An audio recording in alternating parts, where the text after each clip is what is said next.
Good evening, everyone, and welcome to the Ondo State Governorship Debate 2024, organized by China's Television and our partners, the Civil Society Situation Room. We are live here in Akure, the Ondo State capital, and tonight, two candidates selected through an impartial and transparent survey will discuss their plans with million viewers sharing their visions for the future of Ondo State and how they aim to accomplish them. This platform provides an opportunity for constructive dialogue, fostering political accountability among those seeking public office. The candidates will articulate their positions on public policy and outline their approach to leadership and how they plan to solve those problems. This debate will air on multiple platforms. You can watch or listen wherever you may be, as we do have local television and radio stations here in Ondo State. We're also broadcasting this debate, and I linked two up live, and some of them broadcasting it in Yoruba language. Clear rules and guidelines have been set for these debates, and each candidate is not only aware of these rules, but also has agreed to them. This 2-hour debate is divided into segments, focusing on security, governance, human capital development, and the economy. Before we dive into the debate, let's hear a message from our partner. And here is a message from the convener of the Civil Society Situation Room, Dr. Aiyedatiwa. Good evening, viewers. I'd like to, on behalf of the Situation Room, our partners, welcome all of us to this very important event. I would particularly thank our partners, the FCDO, for supporting this program, the Channels Television for partnering with us to bring this program live for you, and for the candidates who have agreed to be part of this event. For without them, we will not be here, as it had happened in the last governorship election in Ondo State. Having said this, however, I'd like to say that the situation is not about opting in or opting out by the candidates.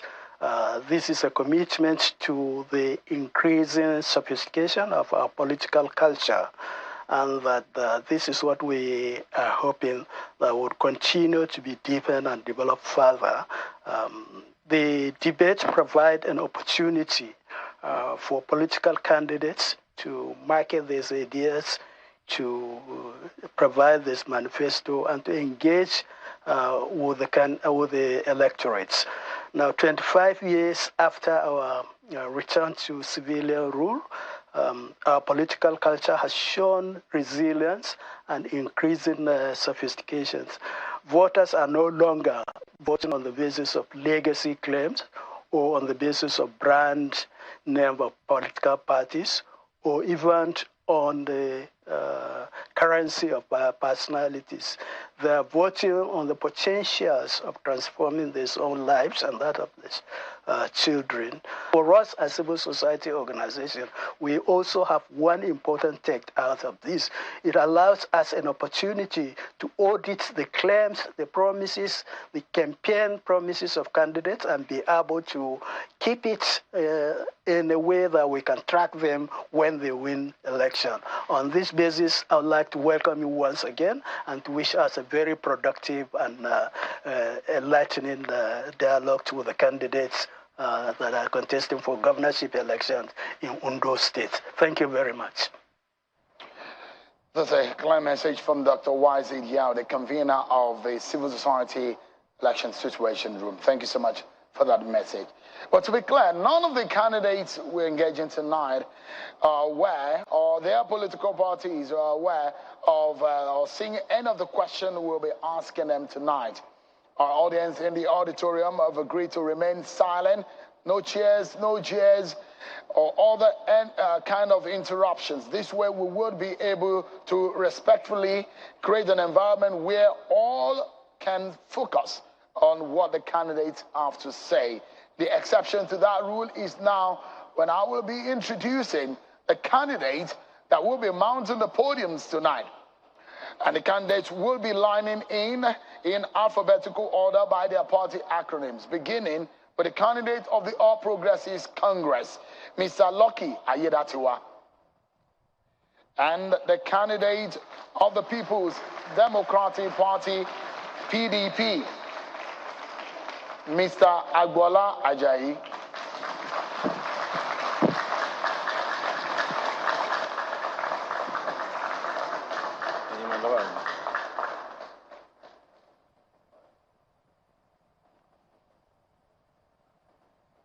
Mr. Ajayi.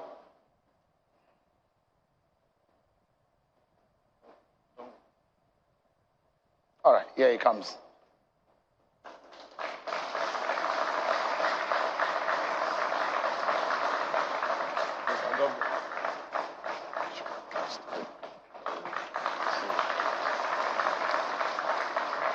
Thank you, gentlemen, for gracing the podiums tonight. And I wish you the very best of engagement tonight. Ladies and gentlemen, shall we all rise for the Nigerian national anthem?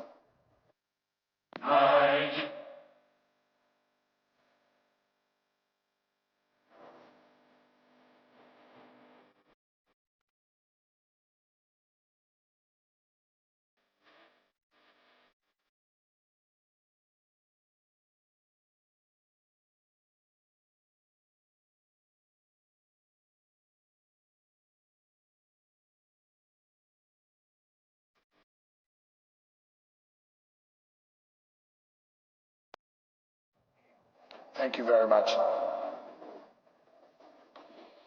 Well, this debate is streaming on all our online platforms. You can join the conversation on social media as well. You can use the media social media hashtags, hashtag Ondo Debate 2024. Thank you so much, gentlemen. Your Excellency, Governor Aiyedatiwa, and Your Excellency, Deputy Governor Ajayi. Thank you so much indeed for your time. Well, we will, as the rules have stated, which we communicated with you earlier, the questions are they're timed, and the timer is right across the room, which it's visibly for both of you. You have 2 minutes to tackle the questions. You have 1 minute each to respond to rebuttals or to any kind of response you wish to give to one another. And so we will be moving from security to economy and every aspect of life, crucial areas for the people of Ondo State.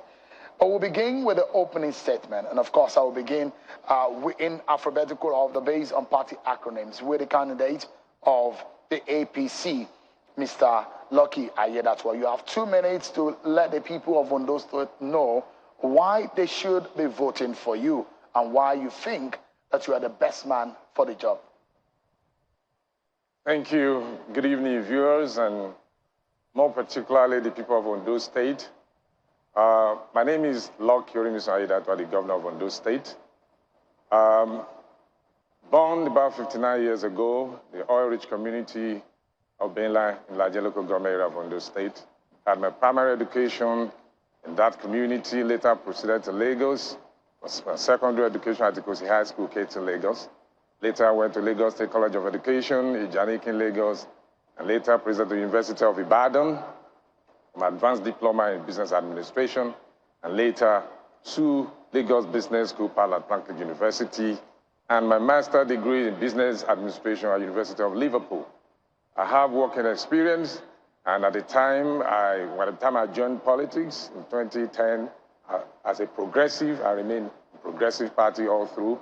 I had appointments as representative of Ondo State on the board of Niger Delta Development Commission, NDDC, and later I was nominated to join the late Governor Ajayi as his deputy in 2023. And today I'm the governor of Ondo State. With my experience, training, and exposure, and integrity character, I think I have more to offer the people of Ondo State in terms of good governance. Thank you. Thank you so much. It's your turn, the candidate of the PDP. Thank you. Thank you, viewers and everybody. My name is Agboola Alfred Ajayi. I was born precisely 24th of September 1968 at a village called Kiribo in Esedo local government area. And I started my education career at Methodist Primary School, Kiribo. From there, secondary primary school, Sabome. Again, I also attended university. I have a university education, Ibadan University, where I studied law, and I also attended the Nigeria Law School, where I came out in 2022. I started politics at a tender age. And, in 1992, I was a ward chairman under SDP.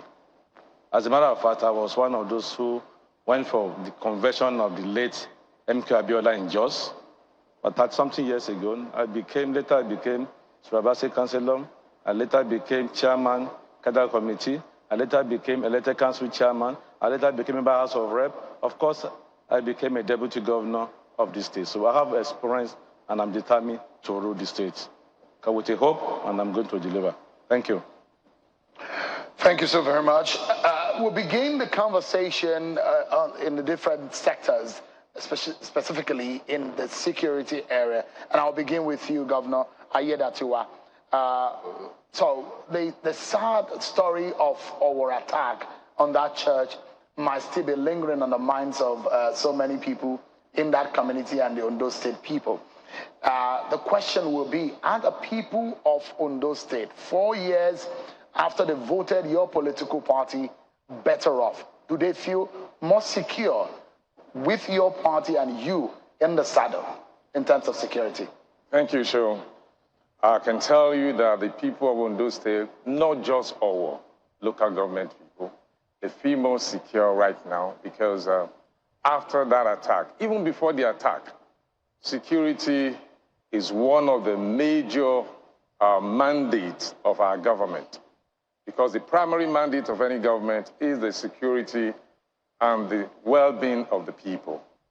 And don't forget that we also bring up initiative that led to the creation of our homegrown security network called Amotekun, because we believe that the conventional security outfit at the time could not, by themselves alone, handle the kind of security challenges we're facing in those states. And that led to the creation of Amotekun.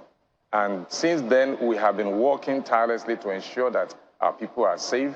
But after the attack, we have to restructure, went back to the drawing board to restructure our security architecture to ensure that such incident will never happen in Ondo State. And since then, we have never experienced such. So I want to tell you that as of today, Ondo State is being regarded as one of the safest and peaceful states in Nigeria. Your Excellency, Ajayi, should you be elected governor of Ondo State, how do you hope to keep the state safe?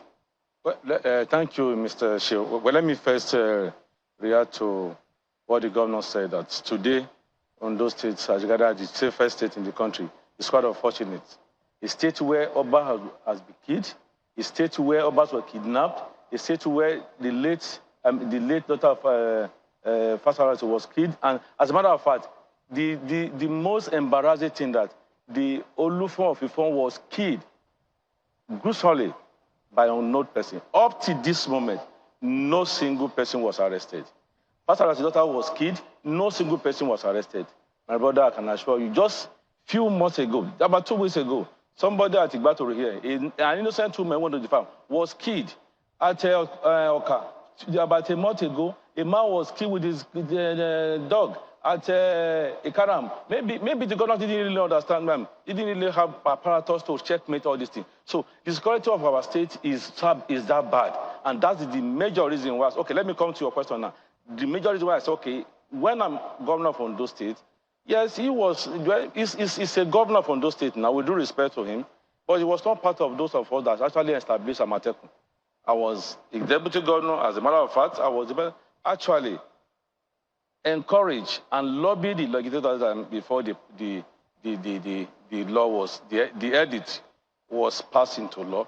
And we have a target, and we just have to strengthen it. My plan is, once I'm governor, I'm going to strengthen the existing Amotekun by creating a unit that will be called Forest Guard, where we'll be equipped with a modern gadget that if anything happens, within the next 3 minutes, it will be known to everywhere. And as a matter of fact, our farmers can go to farm and farm freely. Our urbans can travel. Everybody will be free. But as it is today, it's bad, and we are going to strengthen the existing Amatekun by creating a unit in that place.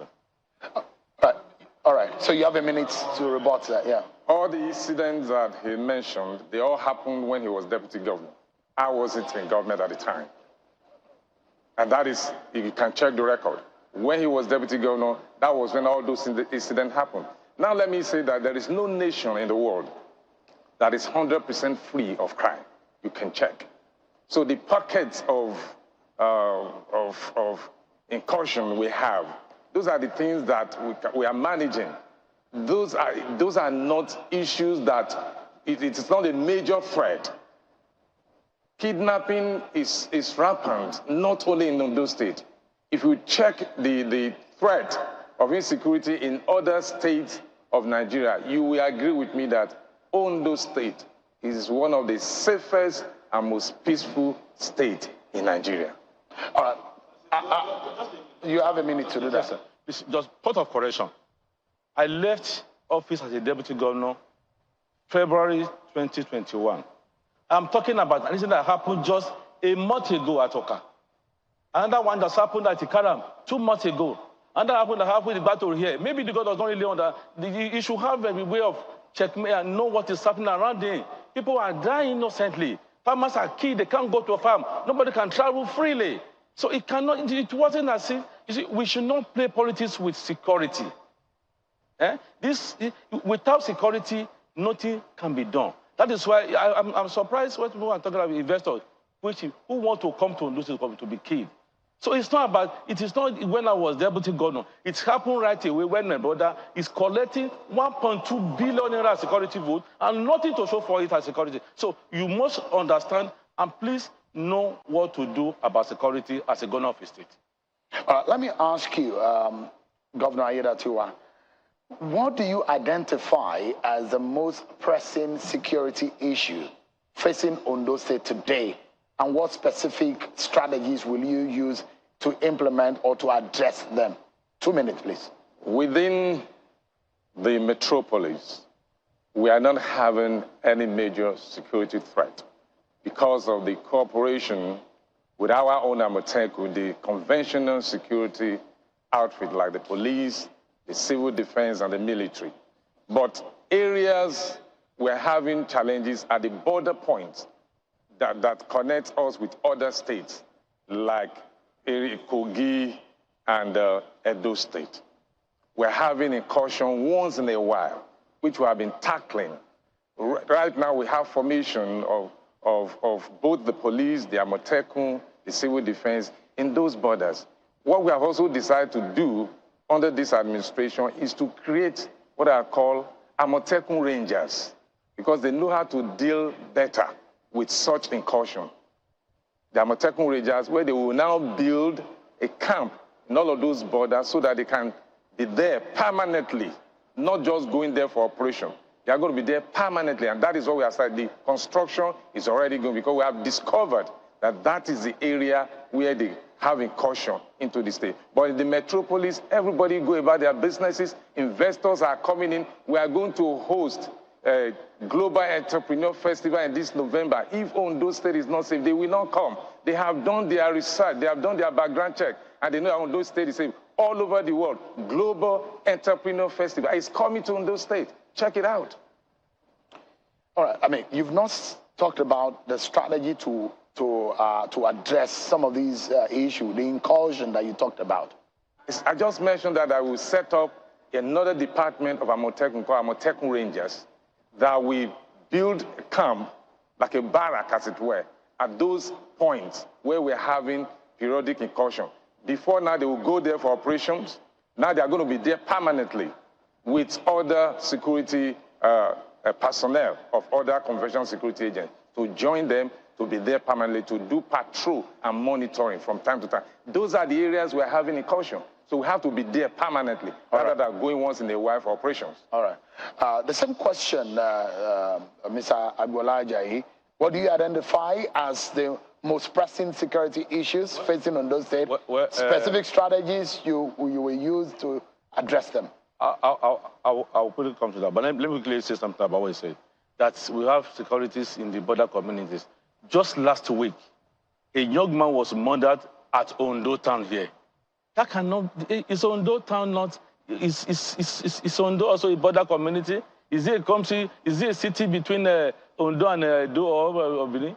No, just is one of a friend and a brother was killed at Sokpari. Immediately after APC primary election, can that be regarded as a border community? We are talking about security. Now let me come to your point. The major crisis we have in Ondo State is unemployment of the timid youth we have. So we should address that aspect in terms of infrastructure, providing jobs, establishing an industry that will engage and keep everybody busy. So if everybody is busy, the issue of security will be reduced. The amount of spending money on 1.2 billion on security vote will not arise. And let me say something. My brother just said that, the governor just said that he wants to establish Amotekun Rangers. I've said it. We don't need to play politics with security. I've said it severally in my campaign that I'm going to establish a unit in Amotekun called Forest. He should have just approached him. I'm his friend. We are brothers.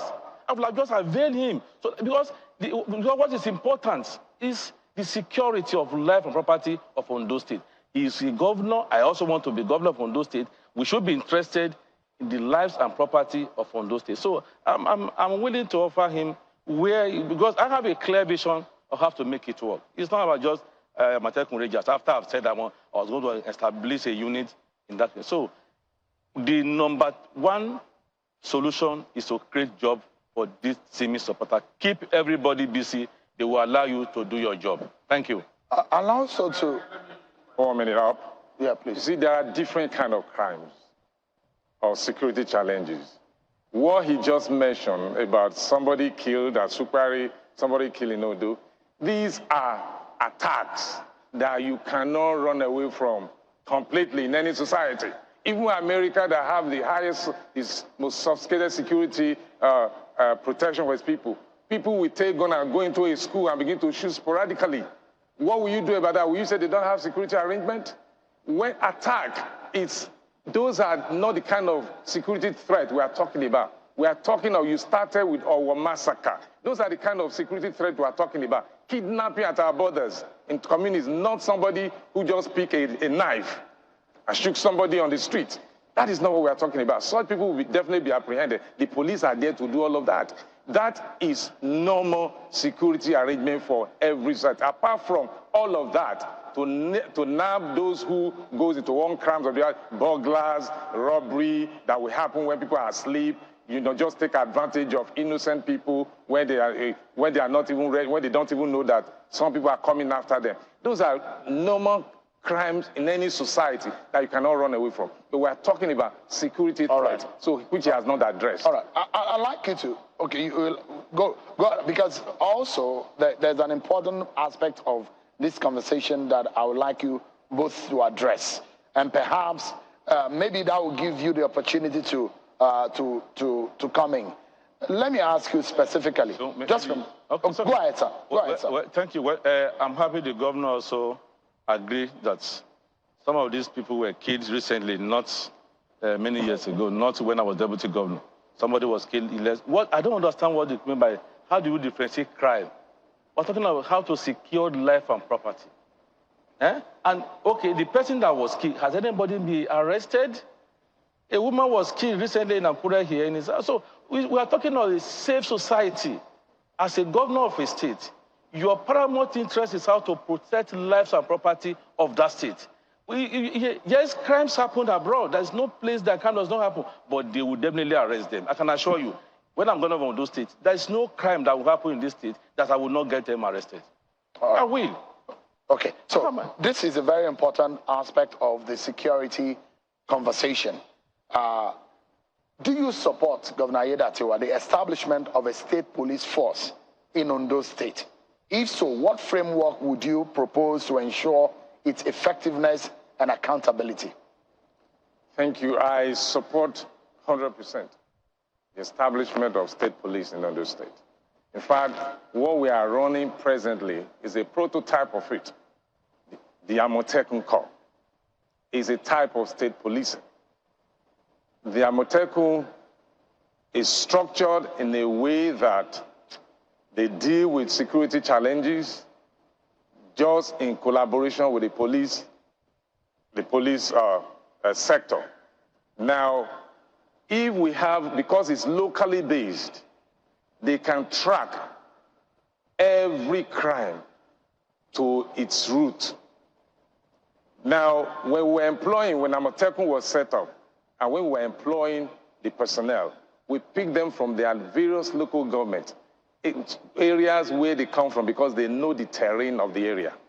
And if we have that as our state police, the structure is there, we just transform from an Amotekun corps into police, state police. Now, in terms of transparency, you can check the records. The Amotekun corps are being used, they are doing their professional work without interference by the government. Since Amotekun corps have been established, we have conducted almost 3 different elections, and they have never participated. So the fear that the government will use Amotekun, against the people during election is not there. They are professional, they act based on their mandate, and their mandate is the security of lives and properties. Mr. Ajayi, same question. Do you support the establishment of state police force in Ondo State? Oh, yeah. And if so, what framework would you propose to ensure its effectiveness and accountability? Well, thank you, Shehu. State police, like you just rightly said, what we are operating on those states now, under the late governor, our boss, it took us not only on those states, the entire Southwest. We look at what was happening that time, kidnapping here, and they was okay. How do we do it? And I must give it to our late boss. He has the courage and boldness. Say yes, we must establish Amotekun, which is more or less a state police arrangement. Huh? But unfortunately, these days, that legacy is almost destroyed by the incumbent governor. I was reading from this. I'm sure you can. I'm happy he's even saying that they are not going to use Amotekun to conduct the election. Governor Keredolu never did that, and we are not going to do. We are not going to allow that to happen in this state. The masses will resist. Everybody, and I'm sure even the commandant of Amotekun himself is a civilized man. He will not allow it to be used. But let me come to the framework. Like I said, every government edit at the state level would need to be reviewed time to time in line with the existing order and the code. I am going to strengthen the existing Amotekun very, very well with modern gadget equipment. As a matter of fact, I can assure you that they will favorably compete with any security outfit, and we will make it and allow. There must be a legal framework that we make it to work, and we will follow that with the letters. We're due for a break, but before we do that, Governor Aiyedatiwa, there was an issue raised by Mr. Ajayi about a 1.2 billion naira on security votes. Would you like to address that matter? There is nothing Just a minute. There is nothing like that. I don't know where he got his figures from. I have never drawn a security vote up to 1.2 billion. Where? How? It's not true. It's all political lies. Are you the Accountant General of the state? Are you the Commissioner for Finance? Where did you get your information from? Are you part of the government? You can't just play politics by coming here to tell lies to the whole public, to the whole world, that somebody is drawing 1.2 billion as security vote. That is a lie from the pit of hell. It's not true. Do you like to expatiate on what is being given as security votes and how it's being used? That is a security matter that should not be discussed on this platform. Mr. Ajayi, whatever any money the government is spending, it's not his personal money. It's on those state money. If I were him, Ajayi accused me of 1.2 billion. It's a lie. My security vote in a month is 2 Where did you get 1.2 billion from? That is the money he spent. Where did you get your figure from? I've got from, it's a public fund, it's a public document. It's a public document. As a matter of fact, we knew where the money goes. After getting the money, it doesn't go straight to the security agencies because I was also I was a deputy governor of this state. Please know that over. Security vote is not to be changed as a bureau the change and go and keep somewhere. It's to be changed, it's to be spent on security and make life property safe in Ondo State.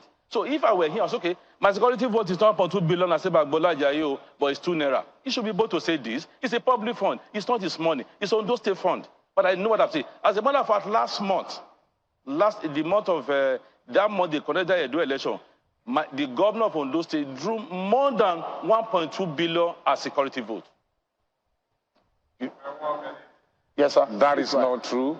There is a budget provision for everything you spend in government. How can you go outside the budget? If he wants to know the figure, let him check the budget. The budget is being published. It's there on the net. You see the appropriation for security votes and for other expenditure, both capital and recurrent. They are there for all to see. So what he's saying is not true. That is a lie. How can you say on the week of Edo election, I will do 1.2 billion? Am I the one contesting for an election or what? You don't use security vote for election. You know it yourself. I don't know why you are talking this way. I'm so surprised that you can't say the truth to the public. You are lying. By the time other people will find out some of these, your lies, at the end of the day, it will not be your own interest because the records are there for people to check. The other day, you sponsor an attack that look at the governor having rancor with some people in London. Those are some of the things they do to demarcate someone. These are lies. The records are there. Come on. All right. So you have a minute because we need to wrap this up. Mr. Ajayi, let me say something. Let me quickly correct the governor. I never sponsored any attack. It's my brother, is a friend, and I am a very bold person. I will not. If I say anything, I will say it. I've just said it here. If I were him, Ajayi had just accused me of 1.something billion naira. It's a lie. Oh. My security vote in a month is 2 naira. It's a public fund. It's not Aiyedatiwa's money. It's Ondo State Fund. Right? You understand, sir? So, and again, let me also correct something. I never sponsor any attack on him. For what? Did I know him? It's my, I know him very well. We know ourselves very well. So I won't reduce myself to the level of black. It's not even my character. Everybody in this state know that I'm a very decent politician. All right. We're due for a break, gentlemen. We got a break, but when we return, our attention will be on the economy. It's another very important aspect of the lives of the people of Ondo State. We would like to know what these gentlemen on the podium have in store for them. We'll be right back after this break, everyone. Join us again.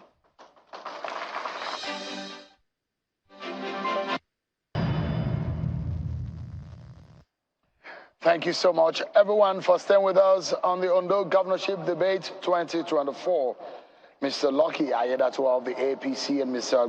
Ajayi of the People's Democratic Party, PDP, both of them have been having conversation about why they deserve the votes of the people of the state.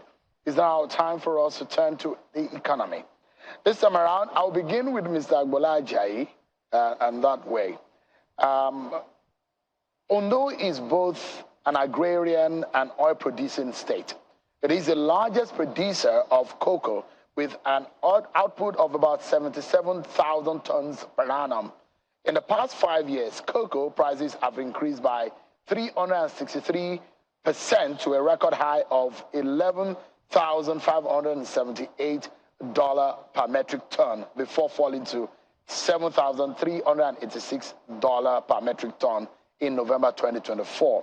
Ondo is also a member of the NDDC and benefits from the 13% derivation.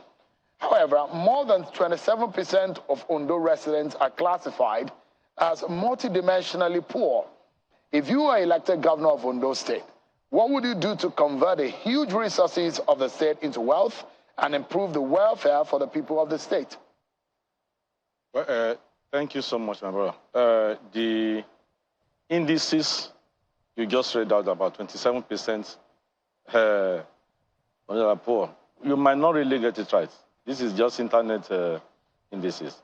I can assure you that the poor people in Ondo State are more than this percentage. A state that has no one single industrialization, no single functional company, no anything. What we rely in this state as this today, at the end of every month, is just collect your salary, go to the ATM.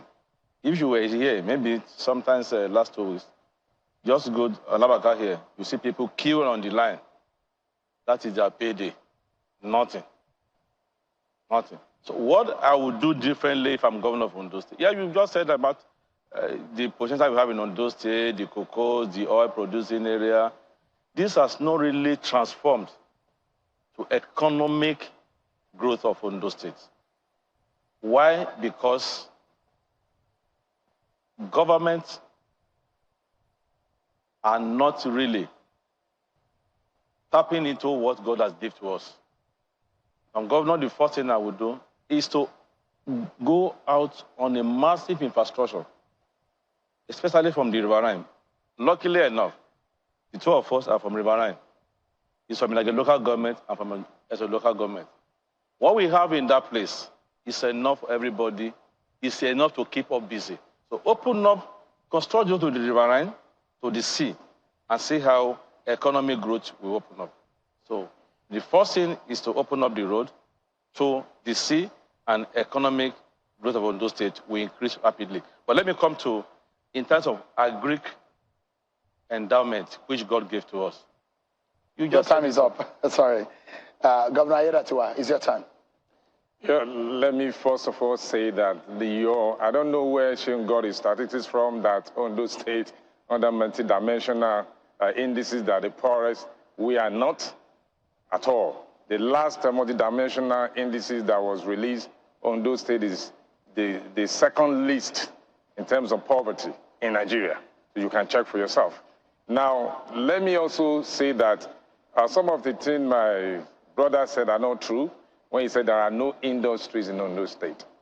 There are. Ondo Lee Industrial Park that this administration facilitated have employed almost 4,000 people of Ondo State origin in that factory, where they produce cassava to ethanol, the largest and first of its kind in Nigeria. The HDF, MDF plywood that are being used for furniture is being produced in that place. We have textile and thread for sewing. It's being manufactured in that place. That is just one of them. In the area of agric and agribusiness, we have a cocoa processing factory that is processing almost 7,000 tons of cocoa every month to convert it to shea butter for export and chocolate. We have all of this running in Ondo State already. So if you are saying Ondo State is not industrial, that is not true. Now, coming to what we can do. Yes, infrastructure is very important. We have to open up our rural areas so that farm input or farm produce can be brought to the centers for factories, for processing and all that. And that is one of the things we are doing already through our RAMP program, which has to do with rural access and marketing projects, where we construct roads into our rural areas so that our farmers can bring their produce to the center. Sorry, agriculture. Your time is up, Governor Aiyedatiwa. I will still stay on the issue of agriculture because the economy of, there were years that the people of Ondo State, the people that are presently known to be in Ondo State, were very popular with cocoa. And cocoa used to be a mainstay of our economy. And the question will be, if Ondo is known for its rich forest resources, including the Oluwa, Omo, and Sasha reserves, which contributes to its biodiversity. Agriculturally, Ondo is a powerhouse, leading Nigeria in cocoa production and also excelling in cassava, rubber, and palm oil. The state's fertile soil and favorable climate support high crop yields, making it a key player in both local and international markets. However, food inflation in Ondo State is at a multi-decade high of 37.2%.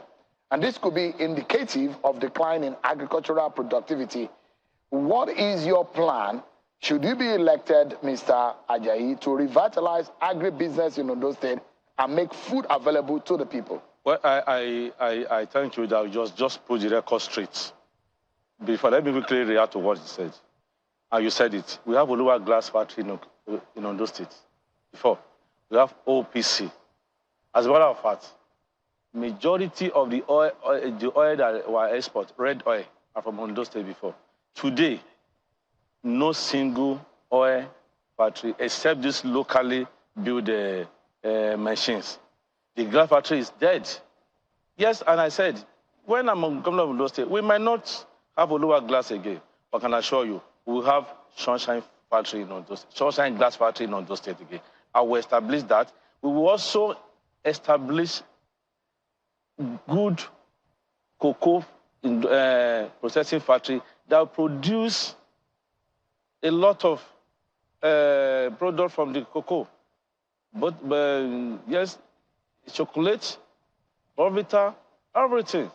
You don't have to, what is going on now is that they will just buy the cocoa, take it to Lagos, and they may spend 2 weeks in Lagos before they will access the port and export that raw product abroad. There is nowhere. That's what I'm saying. We're talking about have to make it work in those days. That's about the cocoa. But again, for agriculture, my brother, you need to pity the farmers. By the time they harvest their plantain, in 5 days, it got destroyed. Because nobody, no storage facility, no encouragement. When I'm governor, I'm going to encourage that facility. As a matter of fact, we will also activate our local airport, this cargo airport, where we can export some of this agricultural base for our people to have access and have enough money as farmers in Ondo State. All right, Governor Aiyedatiwa, it's your turn. Yes, you are right that we have vast resources in Ondo State: cocoa, rubber, timber, taxation, and all the likes. We are already tapping into these resources, converting them into products that our people are benefiting from as of today. Let me give you an example. About a year ago, the state government cleared land, about 10,000 hectares at Juberi, to encourage our youth to go back to farming, especially cocoa farming. That is there. Now, the palm produce that our soil is good for, we have a lot of investors that have come into Ondo State because Ondo State is peaceful and is safe. They have come to invest in their large number. For example, JB Farms at Ore, one of the largest palm produce farmer currently operating in Ondo State. He has employed over 3,000 of indigents of this state working in his farm. Now he's trying to upgrade into milling and then go into refinery to produce groundnut oil. All of this is happening because he's not in tune with what is happening in Ondo State. That is why he's saying nothing is happening. A lot is happening in Ondo State. We are tapping into this. Ifon ceramics that have been abandoned. I just have a discussion with some investor that's coming to invest about $5 million to revamp Ifon ceramics. The other one at Afo that is producing granite, they're already there.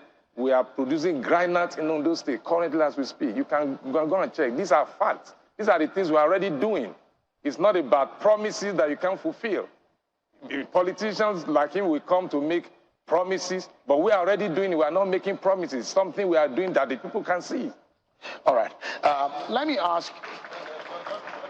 Just a minute. You just said about agriculture. And he said... You have a minute, sir. Yes, yeah. He said prepare land. Can you please... I'm asking him now. How many tractor on those State Ministry of Agriculture? No single tractor in this state. So you can't give what? So how do they prepare the land? That's one. Secondly, my brother should not... I'm also a miner. I have a quarry that is working. Ifon ceramic is dead. It's dead. We know what we are going to do to revive that place. He's been governor for 10 months, if not 11 or 12 months now. What has he done? Promise. A city governor will not say, this is what we have done. We already. Well, it's not about promises.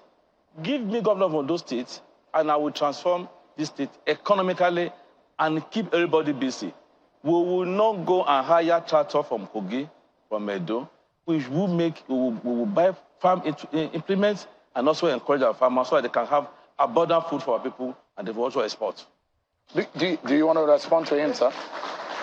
You see, farming, the state government doesn't go into some businesses that is left in the hands of private individual and investor. How can the state government be doing farming as a state government? We only need to provide an enabling environment for investors to come, to drive the business. And that is exactly what we are doing. All right. Let me ask you, it's interesting that both gentlemen on the stage are from the oil-producing areas of Ondo State. But there are those who will say that your areas are not a good example of the people who sit or who live on those vast resources and the mainstay of the Nigerian economy. Should you be elected as governor of Ondo State, Mr. Ajayi, how do you hope that the people of your state, especially the people of the oil-producing areas of Ondo State, live, look, and be like they are living within a vast and wealthy oil-producing area? In 2 minutes. Thank you, my brother. I'm from Kiribo, as a local government, and I'm happy that the governor visited my village just a few days ago. He drove around that community. He drove around the poor communities, and he saw himself that, yes, this is a decent community to live. I don't want to, I won't say much about where he came from. A place that has no road, no light, no water, nothing whatsoever. And nobody is taking, and he was, as a matter of fact, both of us, you see, the most interesting in this context is that both of us have served at various capacity. He was in NDDC, for up to 2 or 3 years, nothing was done. Now he's the governor of a state for 10 months, nothing has been done. I can't be governor of Ondo State for 10 months, and my area will not change.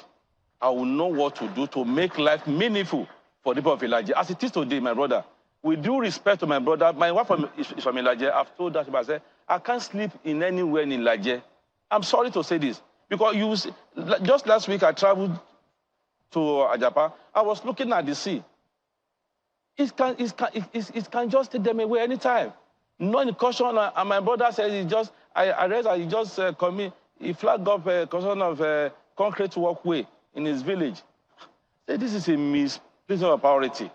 A place that if you do that in the next few months, the sea will rubble. So what we need to do first is to reclaim.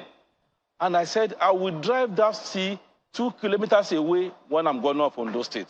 It's not a magic. They will say that whether you probably cannot do. You've been to Eco Atlantic about 10 years back. Ondo State liaison office was directly opposite that place. Everybody was running away. But today, the best restaurants in Lagos is built in that Eco Atlantic. It does not imagine. It's not a magic. All right, your time is up, sir. Governor Aiyedatiwa, it's your turn. Thank you. Yes, I'm from the riverine of Ondo State, where we have oil deposits, crude oil deposits.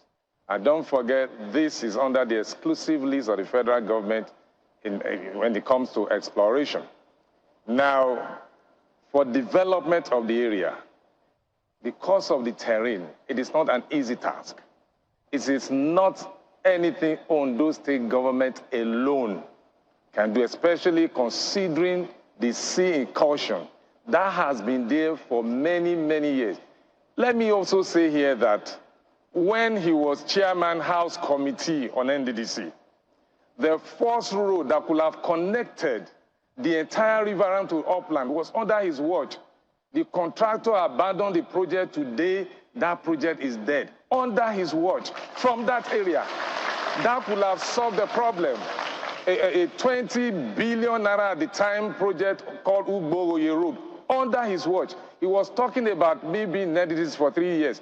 He lies a lot. I was in NDDC for 7 months. The records are there. Just a non-executive board member. He is a member, House of Representatives, Chairman, House Committee. We know what Chairman, House Committee in NDDC have done in their areas, in their local government, in their communities. But he was there. That project was awarded. He, under his watch, was abandoned, and that has led to the problem we are facing in that area today. Also, this Aiyedatiwa, when he was deputy governor, he went to ecological office and took some a project that's supposed to be done. He didn't do it. He did not do it. They abandoned the same thing. That is part of the problem people are facing. But right now, I can tell you that the federal government, I have engaged the federal government, the Lekki, Lagos, Calabar Coastal Highway. It's going to pass through that place. We are going to reclaim land. We are going to protect it and give more land to the people. The time is up. Thank you. I'd like you to take up your response, your rebuttal, just for a moment with this. There are complaints, actually, about the mining of resources in Ondo State. Ondo State is endowed with high-grade mineral resources such as granite, marble, and precious stones. There is evidence of foreign, without having to mention the country where some of these foreigners are coming from. The artisanal miners of these resources, degrading the environment and destroying the previous cocoa plantations. What would you do as a governor, if elected, to manage these problems and ensure the government and people derive maximum benefit? Note that some of the control is in the hands of the federal government.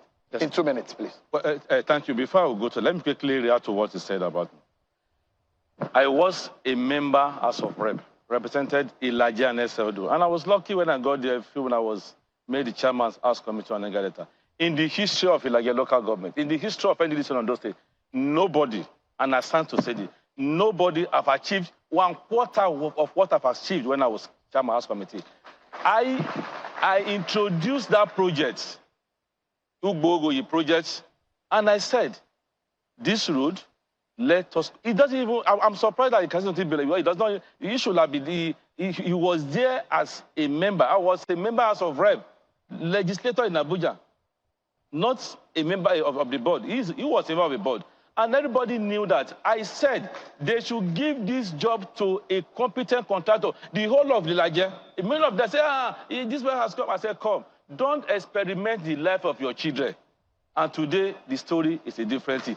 The light we are using, today, the light we are using in Otikpa Division, that place was in darkness for a good 15 years. I brought that project through when I was chairman committee on NDC. That Aiyedatiwa, a customer is talking about, I traveled to Hengelo in Netherlands because I to the community. I traveled to US because I to the community. So we knew what we can do. I understand everything. It's not about emotion. As a matter of fact, the 30% derivation, Governor Gagu is not from Ajayi. He was from Ajayi. He's an Ekale man. There was no road from Igbokoda to Ajayi. He constructed that road with that 30% derivation. What stopped Governor Lucky now and in Ajayi to even draw a 1 kilometer road? You are talking about ramp progress. Your people are watching, the whole world are watching not the way you are talking about. They knew who is lying between you and I, my brother. So please get us together, behave like a governor, because it's an opportunity.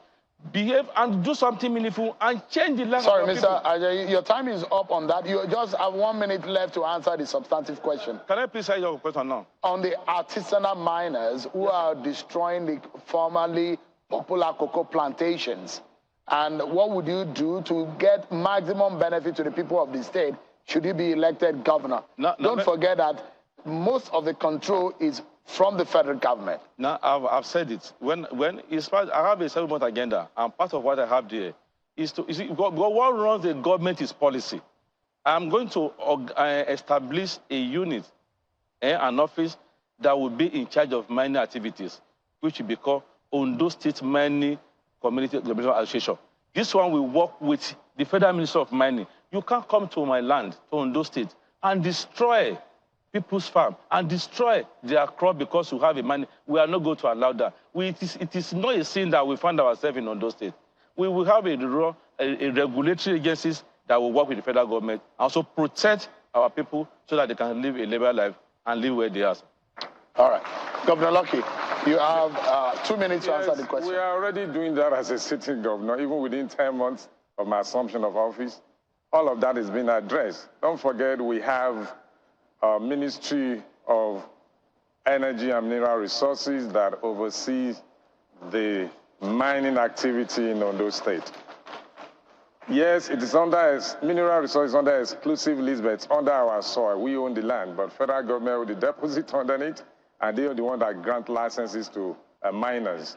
For us, we have set up, put a regulation in place that any miner that is coming to Ondo State must first of all visit our office, Ministry of Energy and Mineral Resources, to be registered so that we know, we double check them to know the kind of license they have and what it will allow them to do.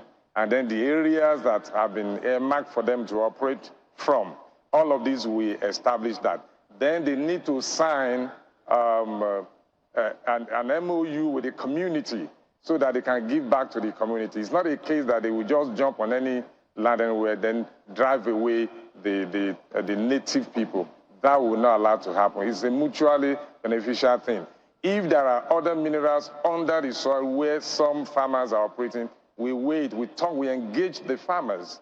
We give them new locations, and then compensation be paid to them for relocation. All of this we are already doing. It's not something I'm promising. These are already happening in Ondo State. That is why we don't have issues with miners and the locals in Ondo State currently, because we are engaging properly. Thank you. All right. So I have this question stemming from our earlier conversation relating to cocoa. And because it's a very important aspect of the lives of the people, the voters would like to know in specifics, numbers of what you will do with one of your most popular agricultural produce, which is cocoa.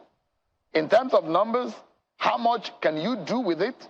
What would you do with cocoa agriculture in Ondo State in 1 minute?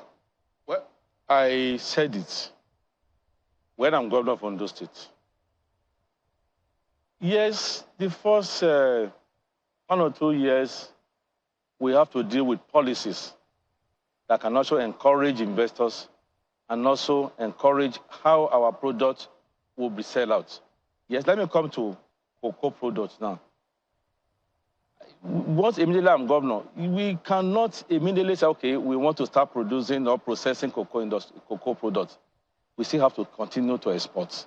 But I can assure you, it will increase, and we will do a number of tons that will make our farmers very reliable. The people will, in the Donri, Ondo community, Ondo East and West, in the Ileluji community, their major product is cocoa.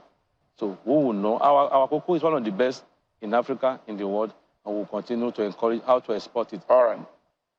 Governor Aiyedatiwa, just in a minute, yes. What would you do with cocoa? Do you have figures, numbers of what you will do with it? How many jobs can it take? And what are your numbers? The first thing we did was to clear land, because land clearing is one of the major problems of farmers. We did that by clearing about 10 hectares of land in Jugberi to encourage even the younger people, because our farmers are getting older and they're getting tired. We want to encourage younger ones to embrace farming, especially cocoa. And that is one thing we have done to clear land for them to move in. We call it Youth on Ridges. That is the acronym for that particular program, Youth on Ridges. Now, apart from that, the aging trees, we know they are there because after many years, they can't yield the way they used to. We have given hybrid seedlings to our farmers, about 2 million to our farmers to plant so that they can increase, production. That is what we have done. And we are not just talking about exporting raw cocoa. Like I said earlier on, we commissioned a cocoa processing factory by joint venture or something. I can't remember the name right now. In the Akure here, doing a lot, processing. Your 1 minute is up. There is one aspect also. Sorry, please, because we're getting to the brink of this particular economical issue. But there is one thing that I love both of you to address, and which is the issue of the security. And I'll start with Mr. Ajayi. The Nigerian Senate passed the electricity bill in 2022, which allows states to generate and distribute electricity. The National Bureau of Statistics reports that the average power supply in Ondo State is estimated at 5.5 hours per day. It is also reported that some local governments in Ondo State have not had power supply in the past 14 years.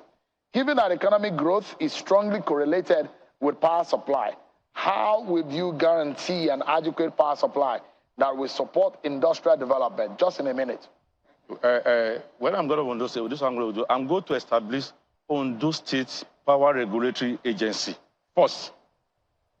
Ondo State Power Regulatory Agency will work with, it's going to be a system that will have an independent power supply, and we will know what to do about that. With that one, like you mentioned about a community that has non-light for 14 years. I mentioned it here.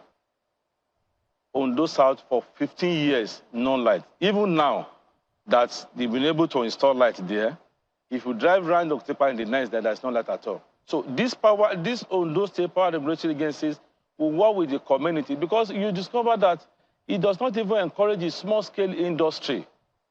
A barber that you need to barb my hair for 2 naira, there's no light. To worsen it now, a liter of petrol becomes 1,500 naira. You understand? So competitor cannot even do their job. Weather cannot do their job. So this, our agency will work and get a power PPP, and of course they will sell, and everybody will have power to work in Ondo State. Governor Aiyedatiwa. We are already doing that. We have even taken advantage of that devolution of power by the federal government. There are existing power generating companies and power distribution companies that have been in existence before now. Do you want to send them away immediately? No. All we need to do is to engage them to do better. How can we partner? And we're already doing that with, for us in Ondo State, is BEDC.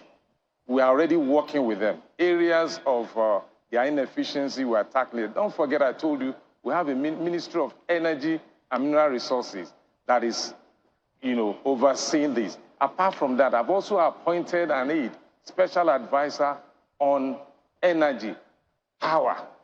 He has been doing very well, engaging, taking advantage of this new law. We have Ondo State Power Company that is already established to be able to look at where we can build IPP, independent power projects.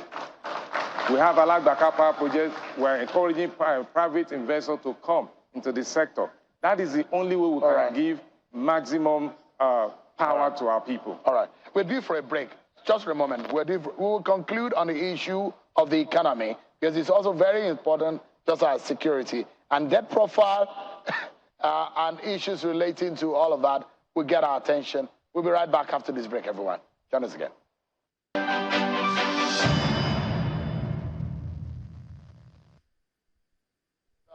Let's continue now. We will quickly wrap up on the issue of the economy.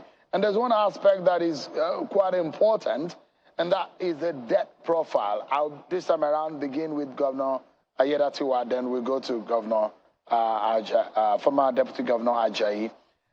In the past decade, Ondo State's debt profile has ballooned by about 398% to a record high of about 144 billion at the end of 2023. The state government recently announced a minimum wage hike of 73,000 naira. The state government has also elected local government chairmen, putting an end to the era of state-local government joint account.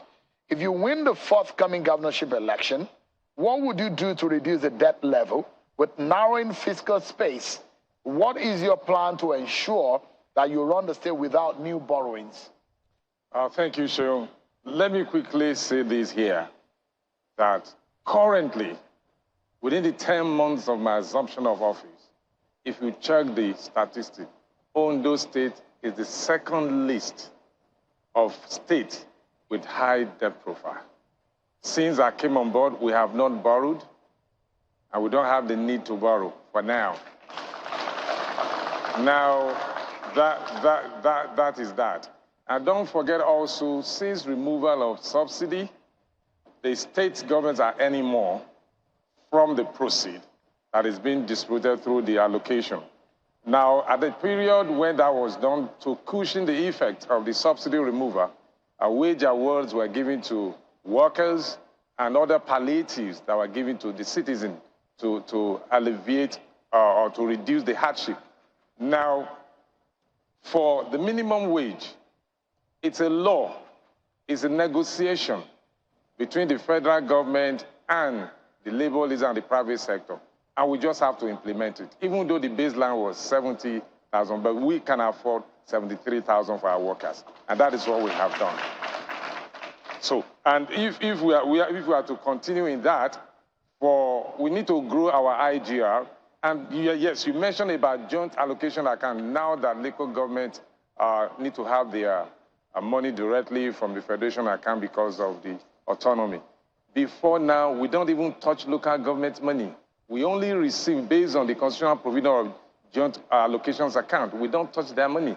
The money comes in because they are subsidiary of the state.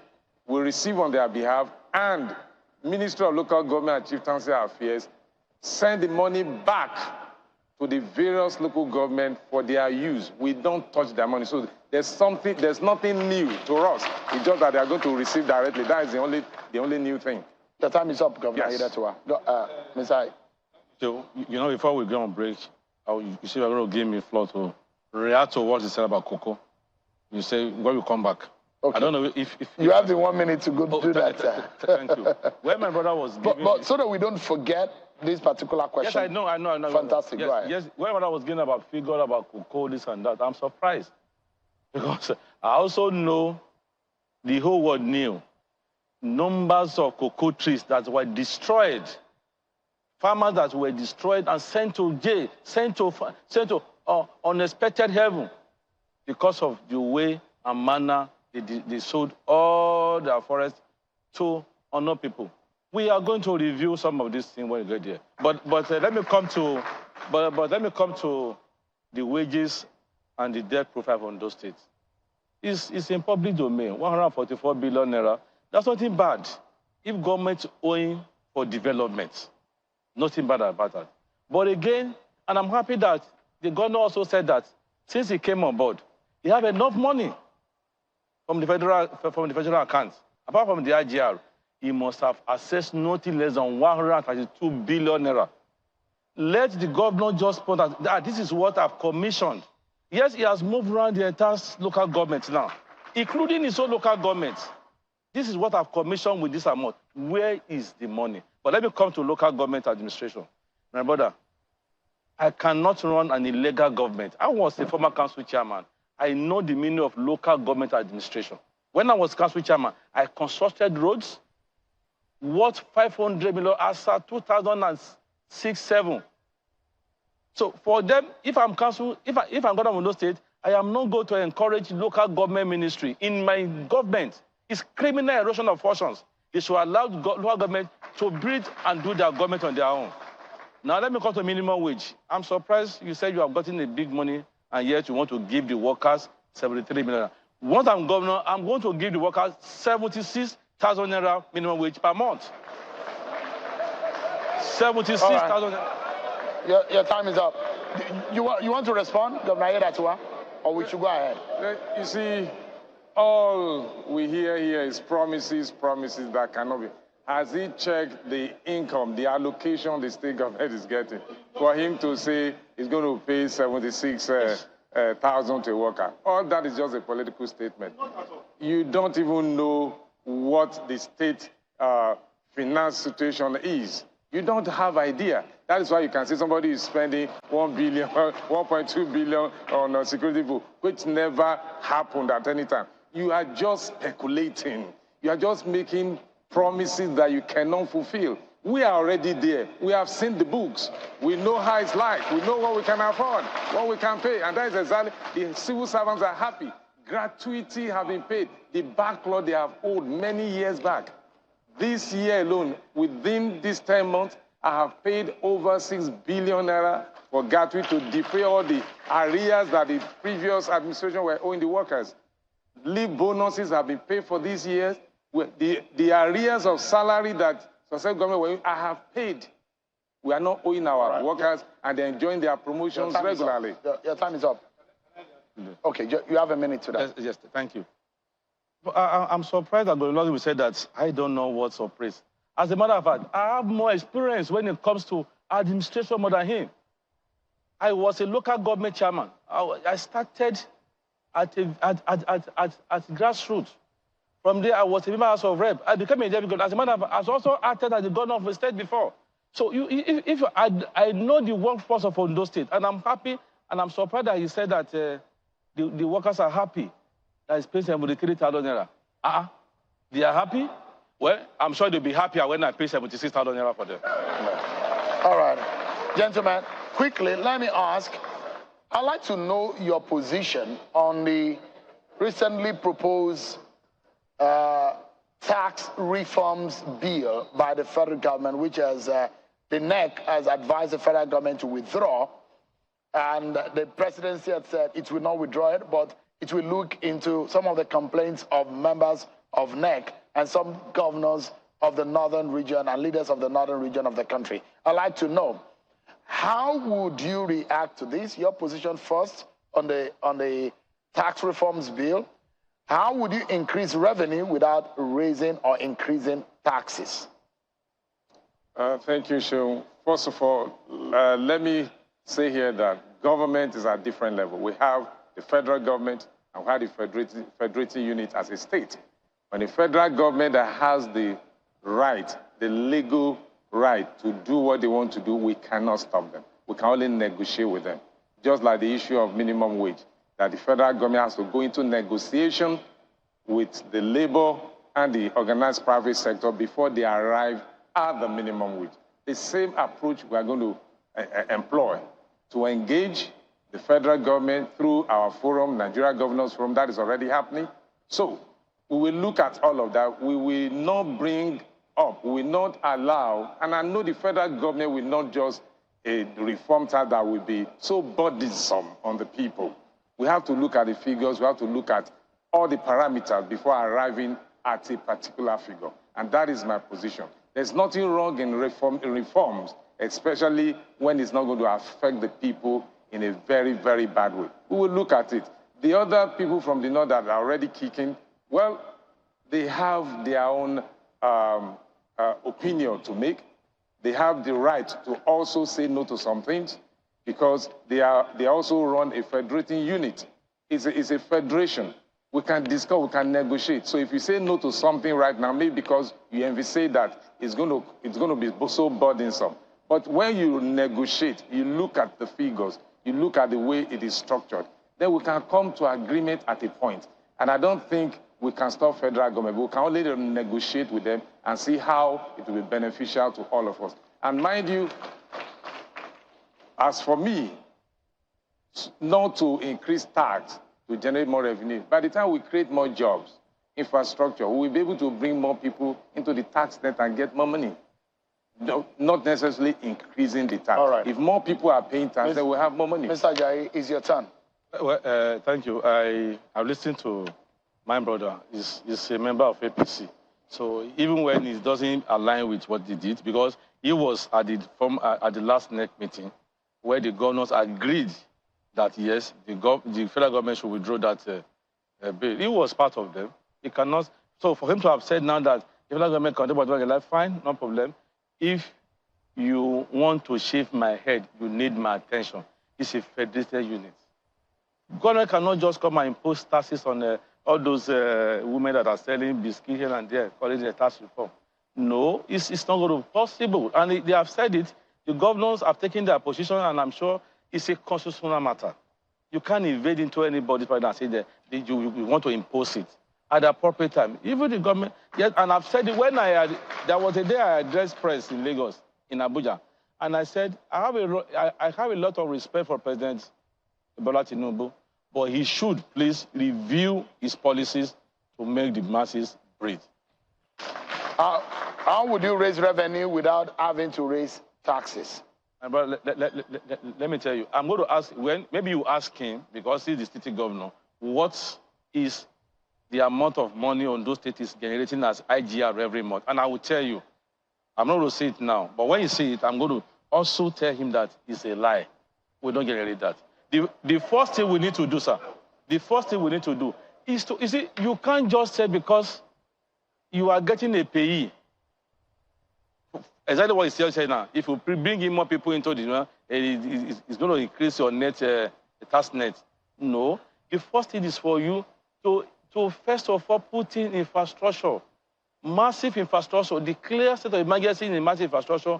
Money will come. You will generate a lot of revenue. State like Lagos State now, my brother, how much do you think they get in a month? State like River State, Anytime you go to Lagos, they say, Tojo Bati and Yigbeti, Tojo Kinteko. Once you do that infrastructure to the sea, Ondo State will discongest Lagos, will have enough of cars to do. Let me ask you, we'll go to a very important aspect. Please, go ahead, sir. When you say you create infrastructure, so for example, you talk about connecting, they say making roads. Is it roads, the roads? Are you going to toll the road to get money? Or you have to create investment? You create jobs. That is the only way. By the time you open up the area, investors will come, you create jobs. It's not the road. It's not your infrastructure. Infrastructure plus investment and security, providing enabling environment that will make investors to come to your state to create, to build, to create investment that will create jobs for the people. That can only come from earnings of the people. It is not the roads, except you want to begin to toll the road, which the people will definitely resist. All right, let's go to education, very critical. And I will begin with you, Governor Aiyedatiwa. Ondo State is ranked 13th on WAEC performance. In 2021, a budget report shows that one state like Ogun spends about 6,300 naira per student. Ondo State spends only 365 naira per student. What is your education investment plan, and what would you do to make Ondo one of the top states in WAEC ranking? Thank you. We're already doing some things already as a sitting governor. Number one, the teaching learning environment must be made conducive for the people. And that is one thing we are doing by renovating our classrooms and also building more classrooms for the students and also hiring teachers, because we have a shortage of teachers in our schools. Just within these 10 months, I have employed about 2,000 teachers, 1,000 for primary schools and 1,000 for secondary schools. Now, if this is done, the people will have access to quality education. And then the training of the teachers is very important, because students are a function of who, teaches them. And that we're encouraging our teachers for training and retraining. Then providing an enabling environment for them. If they are secured on their way to school, they won't be. And we've also provided shuttle buses for our pupils going to school, free of charge, so that they can go to school without stress. We also pay for their WAEC fees, so that we remove the burden from the parents. We pay their WAEC fees. These are some of the things we are doing at the secondary school level. If we talk about the primary school level, because the foundation also have to be right.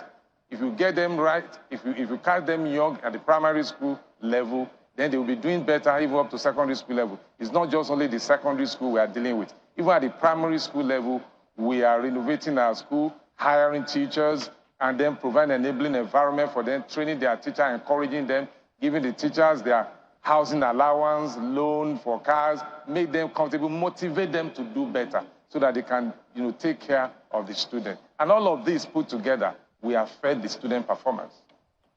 Mr. Ajayi, it's your turn. Well, I want to thank you for the figures that you just rolled out. The problem of education on those states is data. We don't have accurate data. And when you don't have that, how do you plan for them? Yes, you just said it all. You can't offer what you don't have. Let me tell you, I use my village as an example. There's a primary school in my village. They call it Primary School, Beleju OK. They have just 2 teachers. These 2 teachers will teach primary 1, primary 2, primary 3, primary 4, primary 5, primary 6, and Governor Lucky is expecting the output to be okay. It's not a magic. That's one thing. Then in terms of incentive writing materials, it's honestly speaking, when we were in primary school in those days, we used to enjoy these textbooks, and they would write, "It's not for sale." How many? What are they doing right now in Ondo State? Nothing. So when I'm governor, I am going to introduce that. We will give, as a matter of fact, I've said it and I mean it. I am not in government to make money. By every standard, I'm a comfortable man. When I'm government, because God gave us privileged position, we are not the best. When I'm governor, primary school and secondary school in those states will be free of charge. All right. So there are a lot of issues tied to the local living of the people, and that's why there are a lot of people who thought that the Supreme Court judgment on local government is very critical to the vast majority of our people, especially Ondo people. Financial independence for local government. But if you look at the elections in local government, a lot of civil society, members of the civil society have criticized the manner in which local government elections have been conducted. Governor Aiyedatiwa, let me begin with you. In the manner in which these elections are being conducted, and knowing full well that the local government governance is very critical to health, to public living, welfare, and education of the average person. What, in your own view, is the best way to conducting elections at the local level? There are those who are asking for the scrapping of the State Independent Electoral Commission because they feel that what they coordinate and organize are a sham of an election. Thank you, Seun. Let me say this here, that the conduction of local government election, as it is in the Constitution presently, has to be obeyed. It has to be conducted by the state electoral body. That is the position of the Constitution. So you can't go outside that. Until that law is amended, we have to stick to it. Now, the other thing is the opinion of people who are saying that the state electoral body are not conducting election the way it should, comparing them to the National Electoral Commission, Independent National Electoral Commission, INEC. You see, the issue is we follow the law. What are the issues they are raising to say the elections are not free and fair? As far as I know, the last election we had for our own local government election, conducted by ODEC here in Ondo State, about 3 years ago, it was a free, fair, and credible election. I don't know what happens in other areas, but for us in Ondo State, we are people of integrity. We conduct free, fair, and credible election. And I know that the one we are going to conduct come January 18, 2025 will not be different. It's going to be a free, fair, and credible election. So the opinion of people can be different concerning election all over the world. People will say one election is free, another people will say it's not free. So which one do you want to believe? Let's follow the law and stay by the law. Until that is amended, we stick to state electoral body. Thank you. All right, Mr. Ajayi, your time. Well, like I said, I was once a local government chairman. And I understood what that government means to the people at the grassroots. And let me say this. I give it to the former governor of Kaduna State. When he was governor, that's Governor El-Rufai, the man proved himself to be a different Nigerian. He conducted free and fair local government election. Some party won, while some lose. His own party, some lost some seats. He said it's okay. And if I'm governor of Ondo State, by the grace of God, I'm going to conduct credible, free and fair local government election. Because that is the only area where you have leaders that relieve you. If you get it right from the local government level, the pressure will be totally off from the governor. They don't even have to come there. They will go to their local government and get busy and keep them busy. So for me, the governor should look at it that, yeah, which government is the closest to the grassroots. As it is in Ondo State now, my brother is running an illegal system. Court declared that there's no local government system, SCDA, on his own. The following morning, he said he also established, which is, I'm a civilized man, I can't do that. We will review it and look at how best, and I said, I am not going to create Ministry of Local Government when I'm governor of Ondo State. It's an illegal and it's a criminal erosion of fortune. All right. due for a break, gentlemen. But when we come back, we will be on the home stretch. And this will give us an opportunity for closing statement and some questions on the fitness of office of the gentleman on the podium. We'll be right back, everyone. Join us again. Thank you so much, everyone, for staying with us. We're now on the home stretch. Let's conclude some of the conversation with some final thoughts of the candidates on the stage. I'll begin with Mr. Ajayi on some issues relating to your fitness for office. And you have about a minute for these. There are those who are contesting or who had come out to say that there are issues with your qualification, educational qualification. And there are those who are wondering whether the man they know as a PDP candidate is qualified to be on the ballot. How do you address this issue? You have a minute, please. Well, thank you. Blackmail, propaganda, such are legitimate weapons in politics. I've contested several elections in Nigeria, and I want to tell you, I'm qualified to be governor of Ondo State. One, and let me tell you, I didn't say that I go to school in Liverpool or when I went to school in London and America. I went to school in Nigeria. Nigeria Law School is there. Bello University is there. Community High School Kribo is there. Primary School is there. So these are facts you can cross-check. Anybody can fabricate whatever they like. The masses know whom they're going to vote for. That's about that, except you still want to ask another question. All right. Governor Aiyedatiwa, you seem to have similar problems because there are those who have come out to say there are problems. This time around, they're accusing you of forgery. How do you defend the certificates that you have claimed tonight that you have? You have a minute. Let me first of all talk about his. Somebody who has about 3 different dates of birth on a secondary school certificate needs to be checked properly. That is on his side. Where you're doing affidavit, changing your birth the day you were born. 3 different certificates, 3 different dates of birth. Now doing affidavit to correct it. Now let me talk about my own. My secondary school certificate. Because it's in my profile, it is that I finished at Ikosi High School K2 in 1982, the first set of that school. Now, because the school was established in 1980, they were wondering what happened. How can a school that is established in 1980 can produce the first set in 1982? They have forgotten that when Governor Jack Ondo came on board in 1979, he took over all the schools and built new schools and moved those of us that were already in Form 3 into a new school. That was the record. So if you go to WIC, you will see there my name with my center, Lord Kyorim Aiyedatiwa. All right. Thank you. Let me begin again on this matter. You served late Governor Rotimi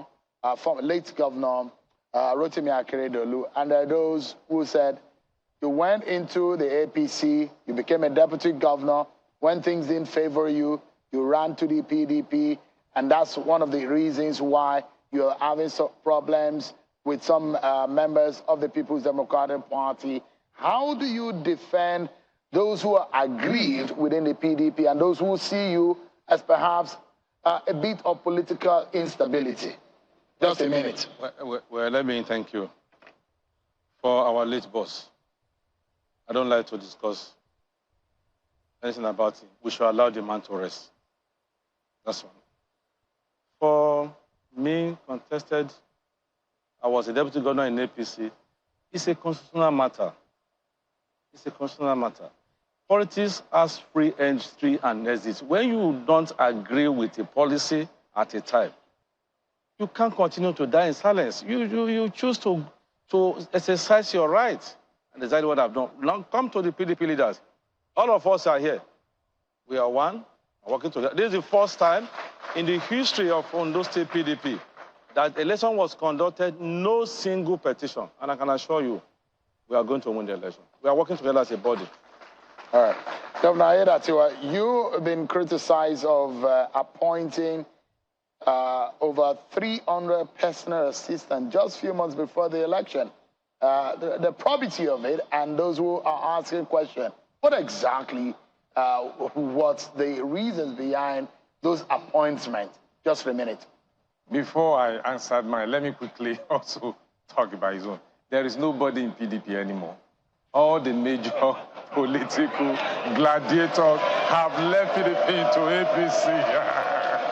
They are already in APC. That is just that. You can check, you can fact check all of this. You know, why there were no wrangling, because nobody is contesting. All of them has moved to APC. That is why he has a field day in PDP. Having said that, for me, appointment into position in government is about inclusivity. That is what I've done, so that you have representative almost in every ward, so that governor can be brought closer to the people. That is the whole idea. It is not about yes, you can say political reasons for them to be included in governance. And that is exactly, they have something to offer, which they have been offering brilliantly. And that is why we are performing as a sitting governor today. So I guess maybe the follow-up on that is, just a moment, sir, it's whether or not the state can afford in such a very crunch financial time Who said to have over 300. Who said? Have been paying their salaries. The cost of governance, what about that? Well, it's governance. Once we can afford it, we do, because we need them to serve. Okay. And they are serving. Let me come to you, Mr. Ajayi. Well, let me quickly react to what he said about PDP. Okay, would you like me to pose the question so that you can take it? Okay, go ahead. No, excuse me. Just let me react to what he said. All right, you have a minute for that. PDP, there's no more PDP again. For the first time in the history of the state, and when the pendulum is shifting, you know where the thing is going. You see people, leaders from opposition, the campaign from ruling party, the campaign to PDP every day. For one reason. For what reason? For what reason? I must have. There's no local government in Ondo State that have not received the campaign to PDP. These are facts. We wanted to hold our rally here. The governor denied us the venue. We said, no problem, all well and good. And we still went ahead and did it on the street, and people applauded us. Let Governor Lucky and himself walk along the street and see whom they will share. That's one fact about that. So the people are already tired of Governor Lucky in an inexperienced attitude to government. We are running an autopilot step, no direction, nothing. People who are rejecting, they are going to vote against APC. We are their antics. All right. But we meet us there. Mr. Ajayi, the question I'd like to ask you is whether or not you have confidence in INEC, because your party had come out to say the INEC rec should be removed. Yes. Why this? This will be unprecedented because it has not happened in a long time in the process of our elections. Yes, let me clearly explain that. I may take more than 1 minute. If you have 1 minute, if you really want to get that minute. You have 1 minute. Okay, thank you. So now, please go ahead, sir. The reason why we said they should remove that rec, Babalola, Tony, is that the woman was born and bred. Not that the old Ondo State, the rec was born in Ondo State. Her parents still live in Ondo State now. This is Igbaraoke. This is Igbaraodo. When they created the state, Igbaraodo, this is the boundary community between Ondo and Ekiti. Ondo and Ekiti. Now, he first in Igbaraodo. She has never one day slept in that Igbaraodo.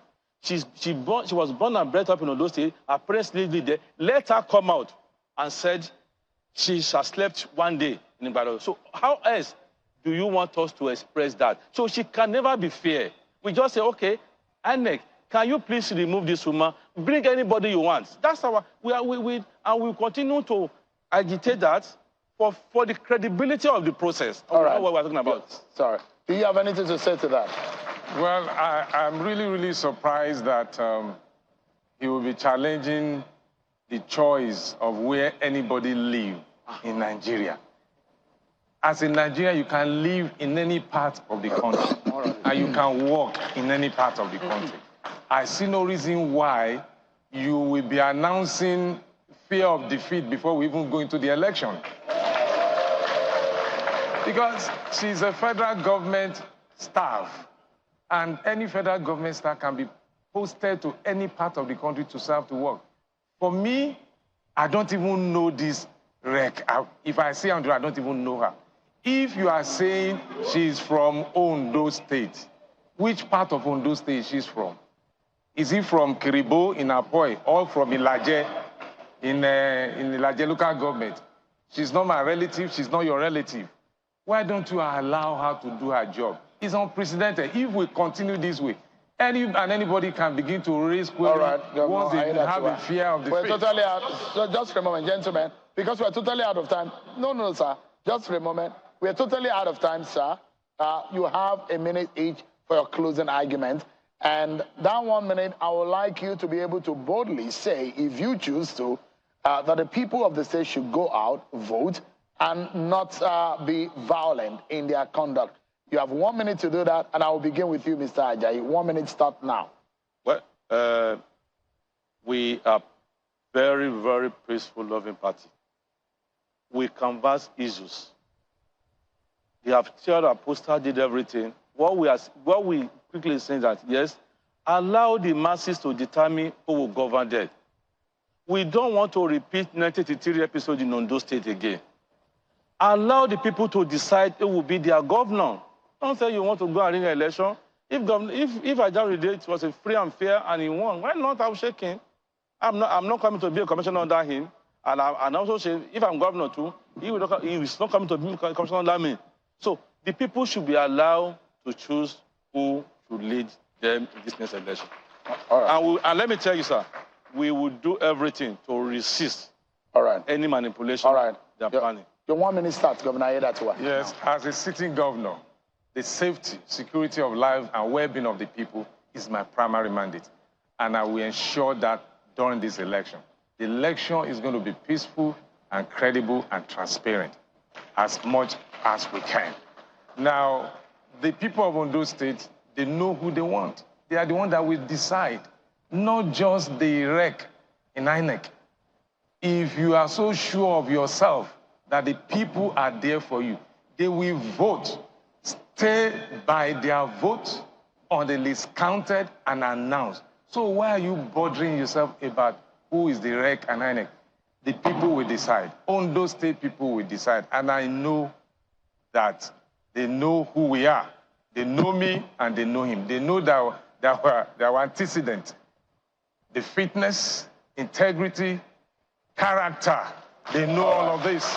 And it will come to play in this election. Gentlemen, thank you very much. The governorship candidate of the PDP, Mr. Ajayi, and the governorship candidate of the APC, Governor Aiyedatiwa. We wish you the very best in this election. But as a show of sportsmanship, we'd like both of you to exchange pleasantry. If not, if you like, also hug yourselves. But that's how far we can go. Thank you so much, everyone, for watching. And that's the Ondo Governorship Debate 2024. I'm Shunwa Kimale. Bye-bye. Aburu, le.